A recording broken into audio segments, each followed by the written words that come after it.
I've just budded off and I've got a piece of your host membrane and I've got my proteins right here, and so I need to go infect another cell and I want to know where HIV babies come from. Well, Michelle, remember, you can't just infect any cell. You have to find a T cell with a CD4 receptor so that your GP120 coat protein can bind to the CD4 receptor as well as the CXCR5 or CXCR4 co-receptors on the host membrane. And then when that happens, GP120 will move aside, and then GP41, which is another coprotein, will pull you and the host cell closer together until your membranes fuse and everything in your capsid will spill out into the cytoplasm. So then reverse transcriptase will transcribe your RNA into first a single stranded DNA and then second a double stranded DNA, which becomes the provirus.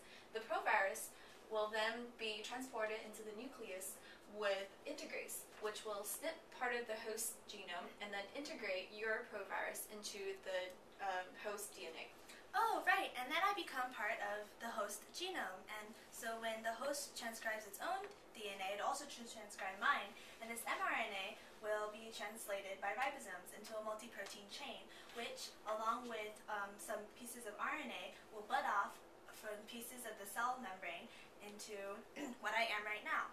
And so I guess I just have to wait until protease cleaves the multi-protein chain into integrase and reverse transcriptase, and then the capsid proteins, the mature capsid proteins, it'll enclose these proteins in the RNA molecules so that I can go infect.